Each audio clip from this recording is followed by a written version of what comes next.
is being welcomed by the leaders. First of all, I congratulate all of you for winning the elections. And I congratulate the NRM and its members in the country for having delivered a big victory, although we could have done more if we get rid of some weaknesses. I then extend condolences to the families of our people who died, like our chairperson in Chikuve and our comrade Yafes Omara of Abim. May God rest their souls in eternal peace.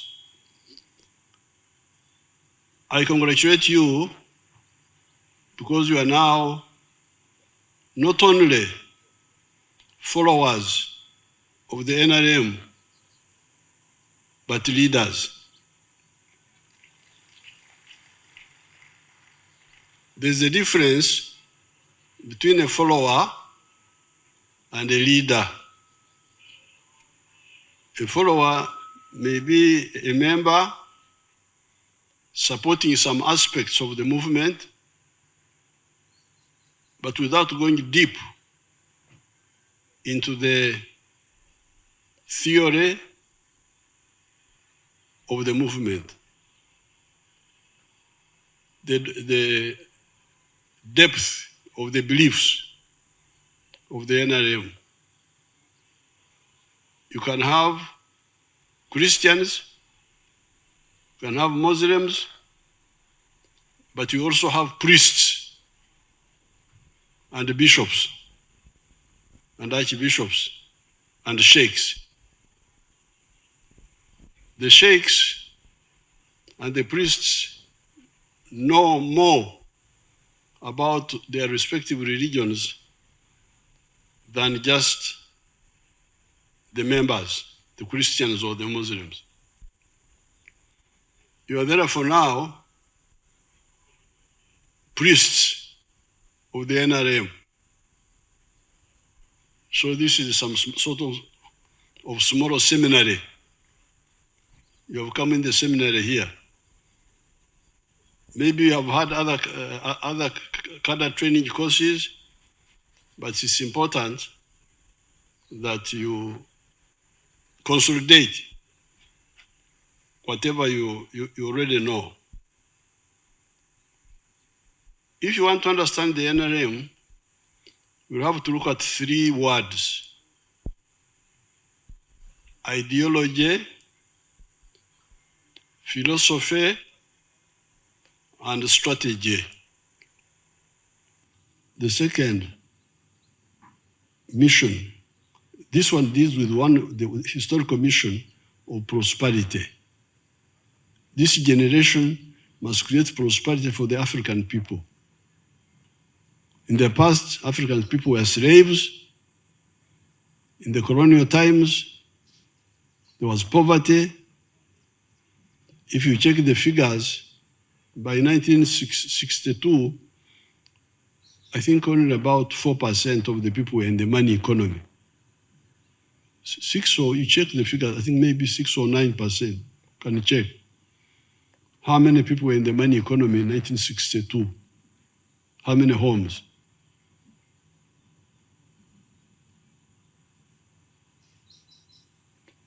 So therefore, this generation must solve the problem of prosperity using the methods I have said. But then there's the second mission of strategic security. How can we be secure, Africa? So Africa being colonized was very risky. But the good thing is that, and the Europeans were really moving to also do like they did in Australia and America. That's how you get the problem of South Africa, where the whites came and took the land and so on. So somehow, We survived. And why did we survive? Partly because of our advanced system of agriculture. We were staying with our animals in our houses. You would be in the house with a calf, a cow calf, with you, with some goats, some sheep, inside the same house. Some people think this was bad, but it was good. Because those cows were vaccinating us against the diseases. They would breathe into you. That's how we survived. One of the reasons. So therefore, one of the historical missions is to ensure that never again will Africa be threatened or marginalized. But when we got independence, people started relaxing. We were supposed to have uhuru na umoja. That was the slogan. We get freedom, we unite. Create the East African Federation. But when we got independence, Entebbe Woma, as Venaisa said, people just enjoyed the small chairs they were sitting on and forgot about the integration, political integration, except for Tanganyika and Zanzibar, which formed Tanzania. And we must salute Mzee Nyerere and Karume, who did that. How can Africa defend itself against all threats? Because some of the countries now, like the United States, they are operating in 4 dimensions, 4 spheres. They are on land, they have got land forces, we also have some land forces here. They are in the air, Air Force. They are at sea, with the Navy at sea. There, we are not there. We are just here on land. And some of those countries have forces in the ocean. And then in space. As we are speaking now, one of the satellites of the USA is going around the moon. For us, we are here in Kyankwazi.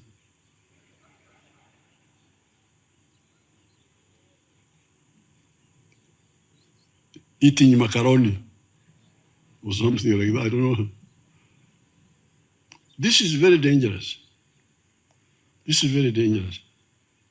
How can Uganda have a navy? We don't even have near the water. The ones near the water don't have a navy. They have a small coastal boats. We in land cannot do anything about it.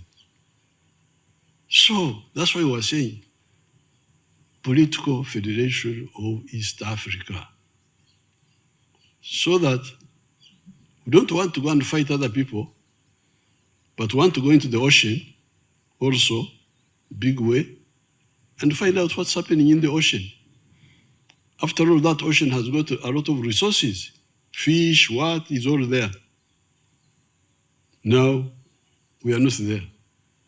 But also for security. And also go to the moon, see what are you doing here. The moon is a common property for man. But we are just here in Kyankwazi, dancing mpaka chini.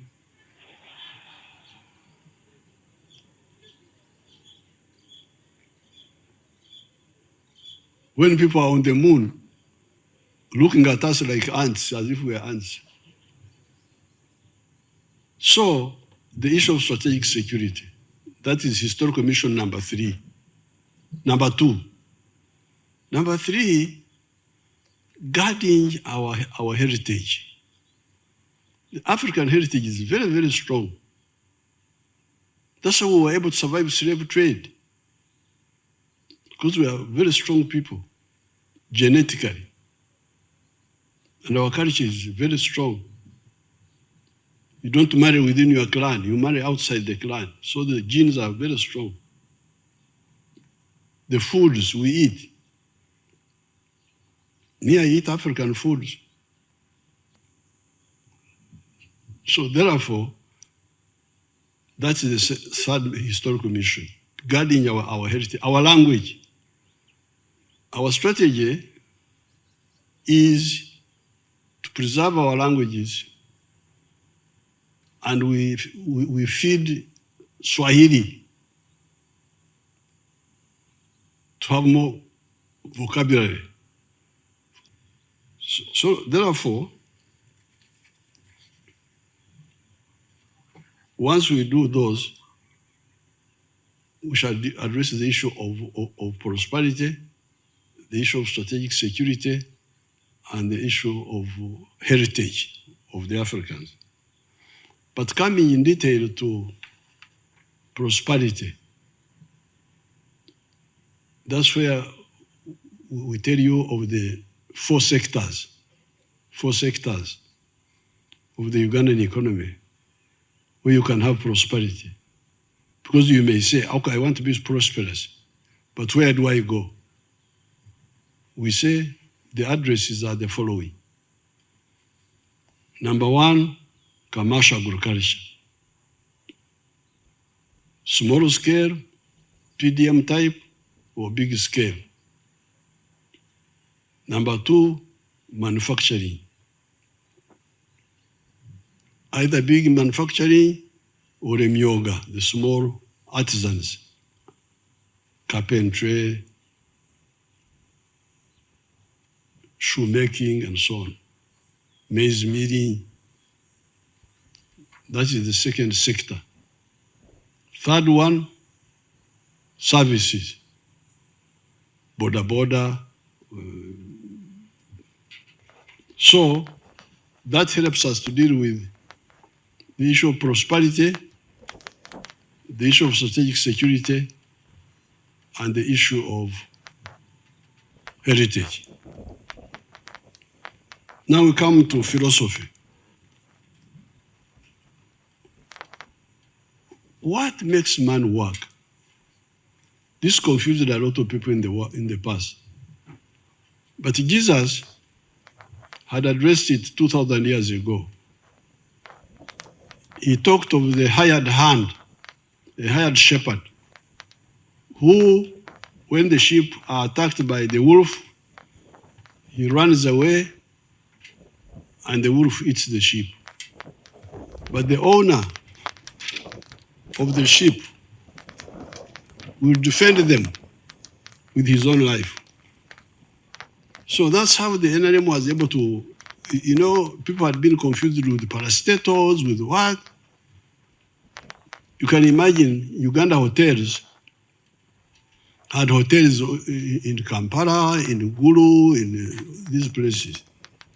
Buses, you will find the government owning buses. But when we came, we said no.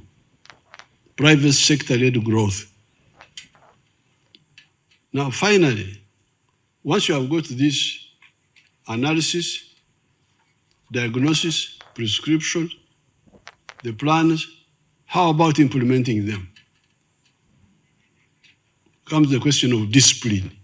Discipline of we, the cadres. If you don't have discipline, even if your belief is correct, you may not implement what you are supposed to do. That's why discipline also becomes very important. Discipline covers so many things. Avoiding alcohol, because that one can cause a lot of problems. Somebody is very good, but because of alcohol, he's disoriented.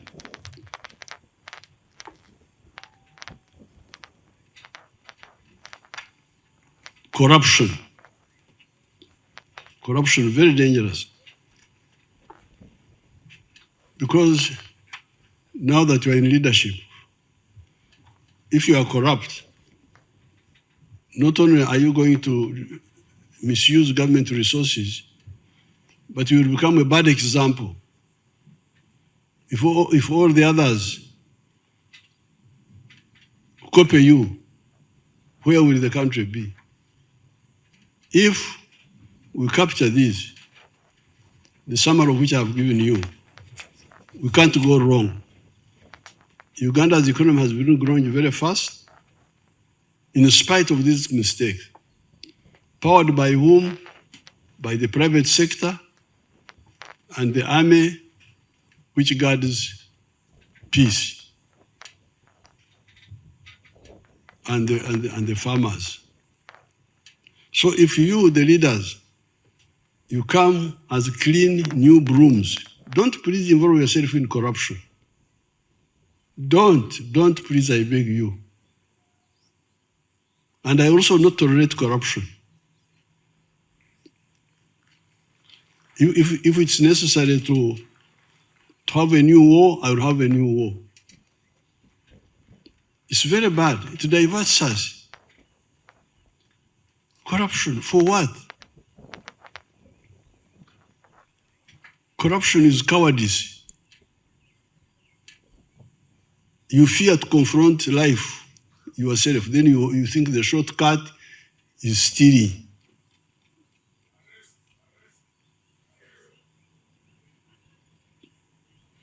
You think shortcut is stealing.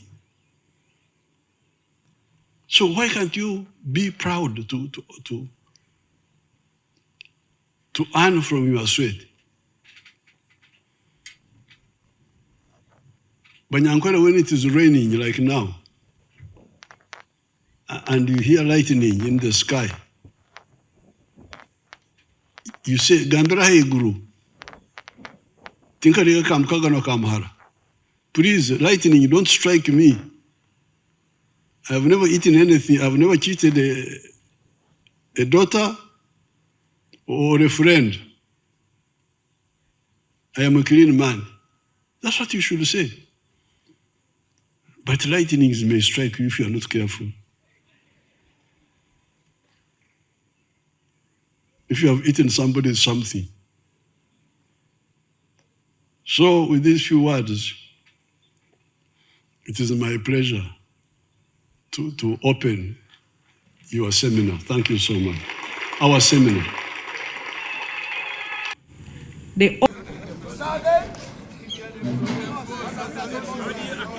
Now, let us show. Are we together? If I stand with my honorable minister, I say, I'm not going to have to love Uganda. 2 men, 1 man has to love. 5 men have to love Uganda. We go. 5 men, 4 men, 3 men, 2. 9 men, 8 men, 7 men, 6 men, 5 men, 4.